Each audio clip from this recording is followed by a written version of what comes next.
जय हिंद दोस्तों, स्वागत है आपका और एक नए वीडियो में और एक नए टॉपिक के साथ। Israel will buy 10,000 Indian drone, Muslim nation cried, Pakistan media shock. तो चलिए दोस्तों, पहले वीडियो स्टार्ट करते हैं। आशा करेंगे पसंद आएगा, और पसंद आए दोस्तों तो लाइक और शेयर जरूर से कर दीजिएगा, और चैनल पर पहली बार है सब्सक्राइब नहीं किया तो साथ में सब्सक्राइब भी कर दीजिएगा। चलिए स्टार्ट करते।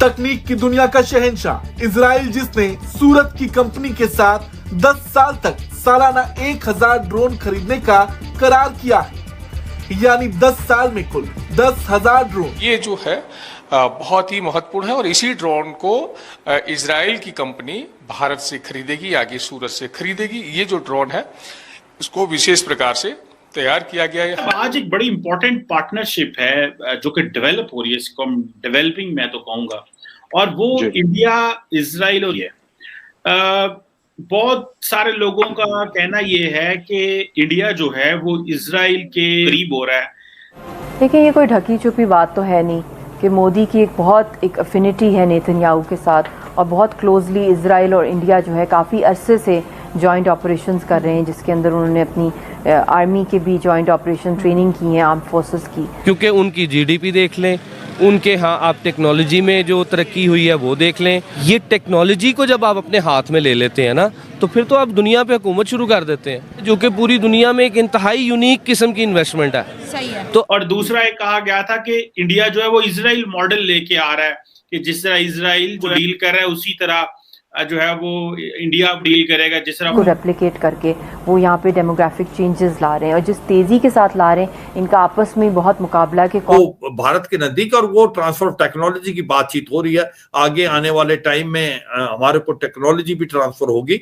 अब जब ये हालात होंगे तो फिर आप खुद ही सोचें कि हम उनसे कितने पीछे रह चुके हैं। लोग 2010 तक या 2005 तक पाकिस्तान का और इंडिया का आपस में कंपैरिजन करते थे, सियासी हालात में या अदम इस्तेहकाम में, इकोनॉमिकली।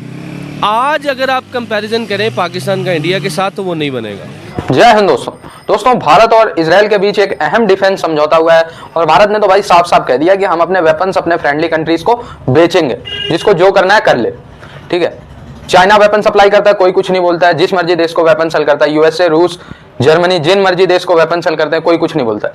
अब भारत ने और इजराइल ने फैसला किया कि भारत 10,000 कावाकाजी ड्रोन बना के इजराइल को भेजेगा। 10,000 पे समझौता हुआ है, और जो समझौता हुआ है उसमें तो ये बात की गई है कि हर साल एटलीस्ट 1,000 ड्रोन भारत जो है डिलीवर करेगा इजराइल को। हालांकि जो इजराइल के खिलाफ वाले देश हैं वो कह रहे हैं कि भारत ये बहुत गलत कर रहा है, इजराइल उनका यूज गाजा में करेगा, हमास के लिए करेगा। तो भाई करे, ठीक है, हमें तो अपना नेशनल इंटरेस्ट देखना है ना। इजराइल हमारा दोस्त है, वो हमें वेपन सप्लाई करता है, तो हमारा फर्ज है हम भी उनको वेपन सप्लाई करें, हमें भी भाई पैसा मिलेगा। ठीक है, ये दुनिया ऑल अबाउट इंटरेस्ट है। ठीक है, अगर मुश्किल समय पे इजराइल हमारा साथ देता है तो हमारा फर्ज है कि हम पैसे लेके उनको वेपन सेल कर सकते हैं। जब पूरी दुनिया सेल कर रही है तो हम क्यों ना करें। ठीक है, कल को हमारे ऊपर मुसीबत आएगी तो हमारी तो इजराइल भी मदद नहीं करेगा अगर हम ऐसी सिचुएशन में नहीं करेंगे मदद। ठीक है, दुनिया का क्या है वो तो कहते रहते हैं। तो बहुत जबरदस्त फैसला हुआ। ठीक है, 10,000 ड्रोन का लक्ष्य रखा गया, ये 30,000 तक भी पहुंच सकता है। ठीक है, तो ऐसी बात नहीं है, अगर भारतीय कंपनीज 10,000 की जगह 20,000 भी दे सके तो इजराइल लेने को तैयार है। तो आप क्या समझते हैं, इंडिया और इजराइल का डिफेंस कोऑपरेशन किस हद तक है?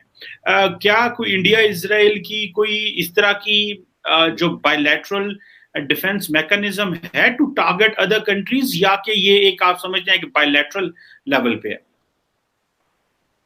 चीमा साहब, आई डोंट थिंक, मुझे ऐसा नहीं लगता कि टू टारगेट अदर कंट्रीज है, लेकिन इंडिया और इजराइल की जो डिप्लोमेसी है वो इतनी एक दूसरे के साथ घुली मिली है, और इतने ये ओपन फोरम में मैं वो बात नहीं कहना चाहूंगा, बट मैंने अपनी आंखों से देखा है। What I have seen with my own eyes, so I have seen किस तरीके से इजराइल इंडिया में और इंडिया इजराइल में एक दूसरे के डिफेंस के अंदर बिल्कुल शामिल हैं। They are trusted, they walk into sensitive installations both in Tel Aviv and in New Delhi. They walk into sensitive installations. तो आप क्या देखते हैं ये जो इंडिया इजराइल रिलेशनशिप है?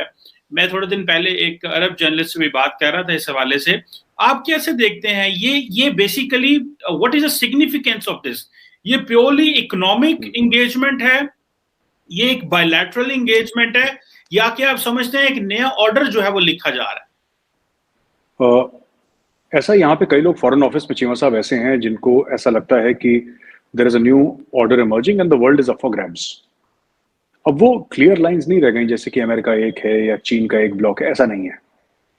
तो इसमें इंडिया एक्टिव है काफी टाइम से, और इंडिया की गुडविल बहुत है, की खासतौर से टेक्नोलॉजी का इस्तेमाल, चाहे वो वेपन्स की हो, चाहे वो एग्रीकल्चर की हो, चाहे वो मैन्युफैक्चरिंग की हो, किसी भी तरीके की। Israel maximum number of PhDs in the world, आपको बेहतर पता है मुझसे, and the kind of research that they are doing. So इन सब के एक ऑल्टरनेट पावर स्ट्रक्चर, मुझे ऐसा लग रहा है कि वर्ल्ड में आगे चल के there will be several power structures, not just 1 और 2। एक जमाने में कहते थे कि सिर्फ US और USSR है, फिर बाद में काफी सालों तक सिर्फ US रहा, फिर बाद में 80s 90s के बाद चाइना उभर कर आ गया। अब मुझे लग रहा है कि the ground is open for more and more alignments in the world, multipolar world जिसको हम कह भी सकते हैं एक तरीके से। तो मुझे लगता है इसमें India is very keen to play its part. और देखिए, ये कोई ढकी छुपी बात तो है नहीं कि मोदी की एक अफिनिटी है नेतन्याहू के साथ, और बहुत क्लोजली इजराइल और इंडिया जो है काफ़ी अरसे से जॉइंट ऑपरेशंस कर रहे हैं, जिसके अंदर उन्होंने अपनी आर्मी के भी जॉइंट ऑपरेशन ट्रेनिंग की है, आर्म फोर्सेस की, ऑक्यूपाइड कश्मीर के अंदर। और जो कोई प्लान उन्होंने जो पैलेस्टाइन के अंदर जो जूइश सेटलमेंट्स का किया है, उसी को रेप्लिकेट करके वो यहाँ पे डेमोग्राफिक चेंजेस ला रहे हैं, और जिस तेज़ी के साथ ला रहे हैं, इनका आपस में बहुत मुकाबला है कि कौन कितना ज़्यादा जुल्म करेगा, नेतन्याहू पैलेस्टाइन के अंदर या मोदी जो है कश्मीरियों के ऊपर करेगा।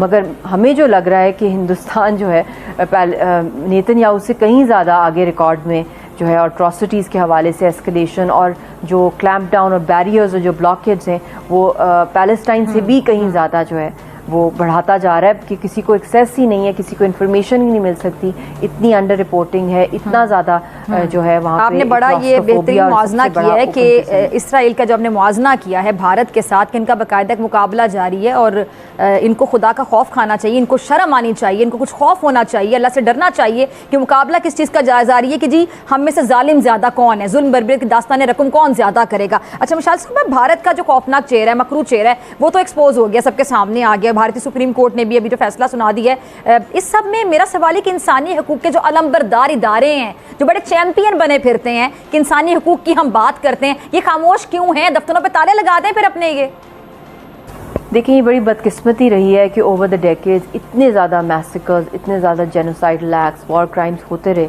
मकबूजा जम्मू कश्मीर में, मगर इसके ऊपर कोई ठोस एक्शन नहीं लिया गया कि हिंदुस्तान को रोका जाए, इसको अंडर इंटरनेशनल रेडार जो है अकाउंटेबल किया जाए, पर्सिक्यूट किया जाए, चाहे वो इंटरनेशनल कोर्ट ऑफ जस्टिस है, इंटरनेशनल क्रिमिनल कोर्ट है, चाहे कोई establishment of commission of inquiry है।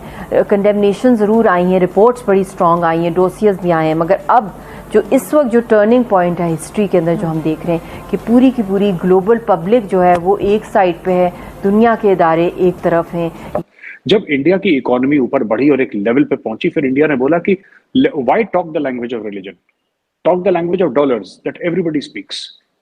हिंदू हो, मुसलमान हो, सिख हो, ईसाई हो, डॉलर के सामने तो सब झुकते हैं, तो let us speak that language. And उनको भी बात समझ में, अरबों को ये सब चीजें ज्यादा जल्दी समझ में आती हैं, they are very quick in that regard. So that is what India is doing, leveraging its vast market potential, leveraging its buying power, leveraging not just Cheema साहब जो इंडिया का लेबर जाता है, बट UAE की बहुत सारी ऐसी कंपनीज है चीमा साहब जिसके CEOs और जिसके जो मैनेजिंग डायरेक्टर्स हैं वो इंडियंस हैं।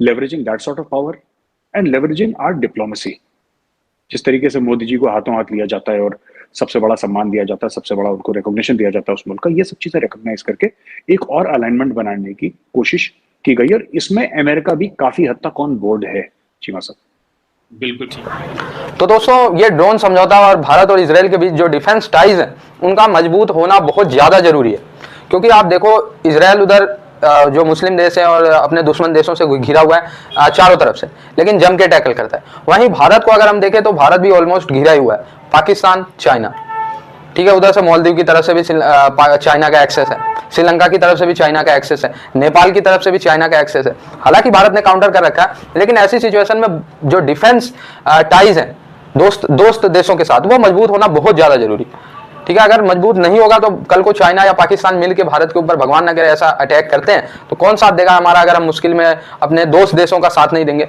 मान लो आज हम इजराइल को ये ड्रोन देने से मना करते हैं, तो कल को जब भारत पे मुसीबत आएगी तो इजराइल भी कोई भी सप्लाई करने से मना करेगा। अगर हम रूस से ऑयल नहीं खरीदते हैं, रूस से सामान नहीं खरीदते, तो कल के मुश्किल समय में रूस भी हमारा साथ नहीं देगा। दुनिया का क्या है, दुनिया तो कहती रहती है, ठीक है, अब यूरोप वालों का दोगला चरित्र देखो, भारत को कह रहे हैं रूस से सामान मत लो, खुद रूस से सबसे ज्यादा चीजें ले रहे हैं। ठीक है, खुद कह रहे हैं कि कोई वेपन ना बेचे, खुद भी बेच रहे हैं। ये क्या मतलब है भाई? भारत तो बेचेगा। यही दोस्तों वही वाली बात होती है ना, थोड़ा सा चौड़े हो जाना चाहिए। जब ऐसे में कोई कहे कि भाई आप वेपन ना बेचो, तो चौड़ा हो जाना चाहिए। भाई तू कौन है कहने वाला हम वेपन ना बेचे, हम क्या करें क्या नहीं करें? तुम तो खुद कर रहे हो, तुम तो सेल कर रहे हो, हमें क्यों बोल रहे हो? पहले जो गवर्नमेंट होती थी वो कहती थी यार बोल रहे हैं चलो ठीक है मान लेते हैं बात, नहीं तो इंटरनेशनल प्रेशर है, फलाना प्रेशर है, वेपन ही नहीं बेचते थे, खरीदो सिर्फ खरीदो।